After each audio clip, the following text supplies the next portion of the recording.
Hey, I'm glad you're here. We've made some big changes this week, and I really need your opinion on something. As always, I'm Nicole from Low Income Relief, where we help millions of people save money and get free stuff. So it's been a big week for us here at Low Income Relief. We completely redesigned our website to make it easier to use. We partnered with some exciting new advertisers, and we're working on completely redesigning our social media. Our goal is to make it as easy as possible for you to find the help you need when you need it. And that brings me to a very important question. What videos do you want to see here on YouTube? We've experimented with many different things over the years, but we've noticed that many of our videos don't do very well. Based on the analytics that YouTube shows me, it looks like you are only interested in videos about food stamps, easy ways to get cash, and senior benefits. If I create a video about anything else, it just doesn't get watched by very many people. So I guess my question to you is that true? Do you just want us to create videos about food stamps, cash benefits, and senior benefits? Or is there something else that you would like to see? Please let me know, because I want to make sure that we're always creating videos that you want to watch. I know a lot of the changes that we've made this week are very overdue, and I apologize that it has taken me so long to get all of this optimized for you. For those who have followed our channel for a while, you'll remember that our family was homeless for most of 2021. It's been a rough year, and my mental health has not been the best. It's really interesting what happens to you when you don't have a place to live. I had never really experienced that before. We'd been really close a few times, but we'd always narrowly avoided it. But our inability to find a place to live and to provide that stability for our children weighed very heavily on my heart. Housing was all I could think about. It was the first thing I thought about when I woke up and the last thought I had before I went to sleep. It was all-consuming and overwhelming. And I know that countless families are facing the same experience every single day. And I know that many of you watch this channel. So I just want to say that if this describes what you're experiencing right now, you are not forgotten. You are important. I am thinking about you, and our team is looking into every resource we can find to help you. Now that our little family has more stability, I am working at a frantic pace to improve our service so that we can help as many of you as possible. And we truly do take the time to read all of your comments, so please let us know what you need. With that in mind, let's talk about some of the low-income news that has happened this week. And there's been some interesting things you need to know. So, scary news. We are currently in the middle of another shutdown threat over the U.S. debt limit.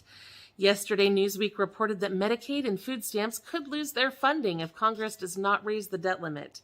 According to USA Today, a failure to increase the debt ceiling could also potentially impact WIC, Social Security, Medicare, military salaries, VA benefits, disaster relief, and more. It's expected that Congress will take action on it this week, and I will be watching closely so I can let you know what's going on, because I know this will impact many of us. Interestingly, the Census Bureau has reported that poverty in the U.S. actually decreased in 2020 as a result of the federal aid that was dispersed during the pandemic. The poverty rate officially dropped from 11.8% in 2019 to 9.1% in 2020. That may not sound like much, but that represents approximately 8.5 million families that were lifted above the poverty line. And for the purposes of that report, the poverty line is roughly equal to a family of 4 living on less than $26,250 a year. In other news, I found a really interesting new housing development. Sorry, my notes are getting ahead of me. I found an interesting new housing development in Santa Clara, California called AgriHood. This new development will add 165 apartments for low-income seniors and veterans, and it also includes a 1.5-acre farm that can grow up to 20,000 pounds of food per year. Residents of the apartments will be able to purchase that food at a steep discount. It's still in the early phases, but I'm excited to see where this goes, because I really like the idea of low-income housing that also provides affordable food to residents. Unfortunately, I wasn't able to dig as deeply into the news this week as I usually do because I was so busy with all the changes we already talked about. So we're going to move on from that, and now I'm going to answer some of the questions we've received from you over the last week. Amber asked if I could start making state-specific videos. Unfortunately, at this time, I can't. Making videos on YouTube is really weird, guys. So if a lot of our subscribers watch a video, it'll do really well. It'll get shown to a lot of people. If a lot of our subscribers don't watch a video when it comes out, then it basically just dies and goes unseen. So that's why we try to make videos that appeal to as many of our subscribers as possible.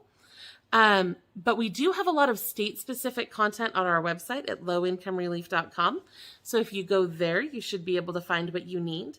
Specifically, if you go to lowincomerelief.com/help-near-me, no spaces, no dashes, just help near me, then you should be able to select your state and see everything we know in your area. Now, let's see. Shannon asked a really great but pretty complicated question. She was just informed that she needs to either be working or be deemed disabled in order to keep getting food stamps. She is disabled, but doesn't have enough work credits for disability payments. So if this describes your situation, please listen carefully. There are no work credit requirements for supplemental security income. SSI is based on need, not work history, and can help low-income disabled people who don't qualify for SSDI or other disability programs. So I highly recommend applying for that. Tina asked about the minimum benefit for food stamps. After the increase that happens on October 1st, the new minimum food stamps benefit for one person will be $20 instead of $16. The maximum will be $250. Adoration asked us about scams. Somebody told her she needed to pay $200 to get a $500 guaranteed income. Please be careful. You should never give anyone money in order to get money back. That's just not how it works. And just so you know, Low Income Relief does not currently offer any cash or giveaways at this time. Annie asked how she could get help with tree removal, and that's a great question. Many utility providers offer assistance with trees if they're hazardous or potentially going to interfere with utility lines.